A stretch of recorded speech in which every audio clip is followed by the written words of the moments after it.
নমস্কার বন্ধুরা, আপনারা দেখছেন মণ্ডল সেবা কেন্দ্র ইউটিউব চ্যানেল। তো বন্ধুরা, আপনারা সবাই জানেন যে বর্তমানে কিন্তু সিএ আইন কিন্তু লাগু হয়ে গেছে বা চালু হয়ে গেছে এবং এর জন্য কিন্তু অনলাইন আবেদন কিন্তু শুরু হয়ে গেছে। তো সেই জন্য আজকের ভিডিওতে আপনাদের বলবো এই সিএ আইনটা কি, অথবা সিএ আইনের জন্য যে বিজ্ঞপ্তি জারি করা হয়েছে সেখানে কি বলা হয়েছে এবং কারা কারা ভারতের নাগরিকত্বের জন্য আবেদন করতে পারবেন, আবেদন করতে কি কি ডকুমেন্টস লাগবে, কিভাবে আপনি অনলাইনে আবেদন করবেন, তার স্টেপ বাই স্টেপ প্রসেস কিন্তু আজকের ভিডিওতে আপনাদের দেখিয়ে দেবো।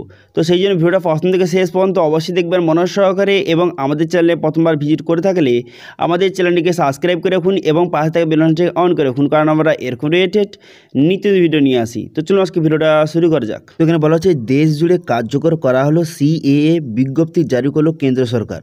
এবারে বলা হয়েছে যে সামনে লোকসভা ভোট, এর আগে সিএএ বিজ্ঞপ্তি জারি করা হলো। বলা ভালো, নাগরিকত্ব সংশোধনী আইন নিয়ে বছর পর বছর ধরে যে প্রতিশ্রুতি দিয়েছিলেন মোদী সরকার, সেটা যেন আজ রূপ পেল লোকসভা ভোটের আগে। স্বরাষ্ট্র মন্ত্রকের তরফ থেকে এই ঘোষণাটা কিন্তু করা হয়েছে।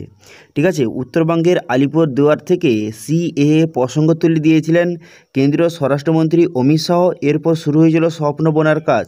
অবশেষে ভোটের ঠিক মুখে বড় ঘোষণা করলো স্বরাষ্ট্র মন্ত্রক, এবং এই আবেদন, এই যে সিএ এর জন্য আবেদন কিন্তু আজ থেকে শুরু হয়ে গেছে। আজ থেকে আপনারা আবেদন কিন্তু করতে পারবেন। কীভাবে আবেদন করবেন সেটা একটু পরে আপনাদের জানিয়ে দিচ্ছি। ঠিক আছে, এখানে বলা হয়েছে পাকিস্তান, বাংলাদেশ, আফগানিস্তান থেকে আসা মানুষরা যদি 2014 সালের আগে আসে, তারা কিন্তু ভারতের নাগরিকত্বের জন্য আবেদন করতে পারবে। ঠিক আছে, 2019 সালের ডিসেম্বর মাসে নাগরিকত্ব সংশোধনী আইন পাস করা হয়েছিল। সেই সময় গোটা দেশ জুড়ে প্রতিবাদের ঝড় উঠেছিল, কিন্তু বর্তমানে ভোটের মুখে সিএ নিয়ে বিজ্ঞপ্তি জারি করা হলো। এবার এই সিএটা কি, বা সে বিজ্ঞপ্তিতে কী বলা হয়, সেখানে বলা হয়েছে 2014 সালের আগে যারা ভারতে এসেছেন, তারা যে কোনো সম্প্রদায় হতে পারে। তারা সেটা হতে পারে হিন্দু, মুসলিম বা অন্য কোনো সম্প্রদায়ের যেসব মানুষেরা 2014 সালে আগে ভারতে এসেছেন, তারা কিন্তু নাগরিকত্বের জন্য আবেদন করতে পারবে। এবং এটাকেই বা এই আইনটাকেই বলা হচ্ছে সিএএ আইন। ঠিক আছে, এই সিএএটা কিন্তু নাগরিকত্ব দেওয়ার আইন, এটা কিন্তু নাগরিকত্ব কেড়ে নেওয়ার আইন নয়। ঠিক আছে, এবার আবেদন করতে কী কী লাগবে? তো বৈধ বিদেশি পাসপোর্ট, আপনার যদি পাসপোর্ট থেকে সেটা আপনি দিতে পারেন, অথবা বাসস্থানের পারমিট, এখন যে বর্তমানে ভারতে থাকছেন তার যে বাসস্থানে কোনো রকম যদি সার্টিফিকেট থেকে থাকে, অথবা বাবা মায়ের জন্ম শংসাপত্র, অথবা যদি তাদের কোনো পাসপোর্ট থেকে থাকে সেটা দিতে পারেন।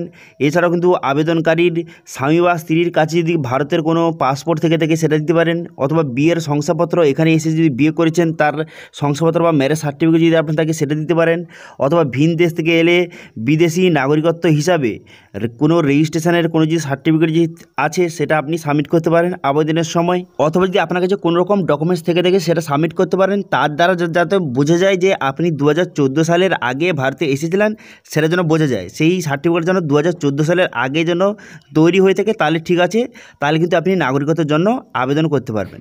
নাগরিকত্বের জন্য আবেদন করতে গেলে আপনি কী করবেন? প্রথম কিন্তু এই যে অফিসিয়াল ওয়েবসাইট দেখতে পাচ্ছেন, এখানে তো চলে আসবেন।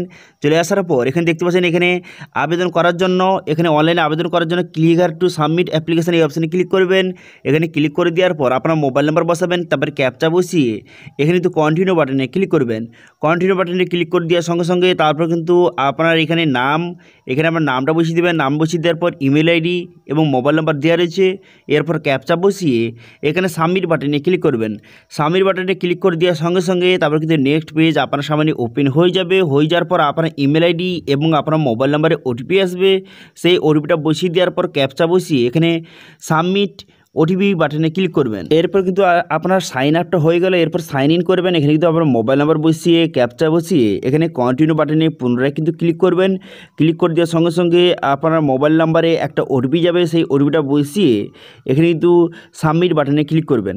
তারপরে এমন একটি পেজ আপনার সামনে ওপেন হয়ে যাবে। তারপর আপনি কী করবেন? তারপর দেখতে পাচ্ছেন এখানে সেকেন্ডে যে অপশানটা দেওয়া রয়েছে, এখানে ফ্রেশ অ্যাপ্লিকেশান, এই যে অপশান দেখতে পাচ্ছেন, এখানে আপনি ক্লিক করবেন। এখানে ক্লিক করে দেওয়ার পর তারপর এখানে বলা আছে আপনি কি 2014 সালে আগে ভারতে এসেছেন, এখানে ইয়েস বা নো করবেন। এখানে আপনি ইয়েস অবশ্যই করবেন। ইয়েস করে দেওয়ার পর তারপরে এখানে আপনার যে কোন দেশ থেকে আপনি এসেছেন এখান থেকে সেটা সিলেক্ট করবেন। ঠিক আছে, এখান থেকে আপনি সিলেক্ট করে নেবেন যে আপনি পাকিস্তান থেকে এসেছেন, না আফগানিস্তান, না বাংলাদেশ, কোথা থেকে আপনি ভারতে এসেছেন সেটা কিন্তু এখান থেকে আপনি সিলেক্ট করে নেবেন। ঠিক আছে, তো সেটা সিলেক্ট করে নেওয়ার পর তারপর আপনি কী করবেন?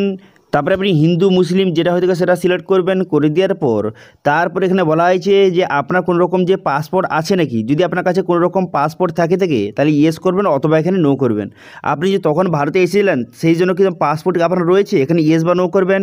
করে দেওয়ার পর তারপরে এখানে বলা হয়েছে আপনি কি ভারতের যে নাগরিক বা আপনার অরিজিন বা আপনার পূর্বপুরুষ কি ভারতের নাগরিক, এখানে ইয়েস বা নো করবেন। ঠিক আছে, এখানে ইয়েস বা নো করে দেবেন। এখানে আপনার মতো আপনার ইয়েস বা নো করে তো এইভাবে একে একে সমস্ত ডিটেলস বসিয়ে আপনাকে সাবমিট করতে হবে। সাবমিট করে দেওয়ার পর আপনার অ্যাপ্লিকেশনটা সাকসেসফুলিভাবে সাবমিট হয়ে যাবে। এখানে খুব সহজ পদ্ধতিতে আপনি অ্যাপ্লিকেশন করতে পারবেন। তো যদি অ্যাপ্লিকেশন করতে কোনো রকম সমস্যা হয়ে থাকে তাহলে কিন্তু আপনাকে কমেন্ট করবেন। আমি নেক্সট ভিডিওতে কীভাবে অনলাইন আবেদন করবেন তার স্টেপ বাই স্টেপ প্রসেস নিয়ে নেক্সট ভিডিওতে আপনাদের ভিডিও নিয়ে আসবো। ঠিক আছে, আশা করি এই ভিডিওতে বুঝতে পারলেন যে সিএ আইনটা কি অথবা বিজ্ঞপ্তিতে কী বলা হয়েছে, কারা আবেদন করতে পারবেন, আবেদন করতে কী কী ডকুমেন্টস লাগবে, সমস্ত ডিটেলস কিন্তু আপনাদের বলে দিলাম।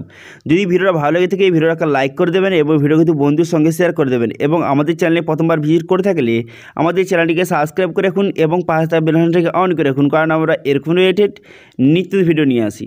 তো আজকে ভিডিওটা এই পর্যন্ত, দেখা আসে নেক্সট ভিডিওতে। Thank you.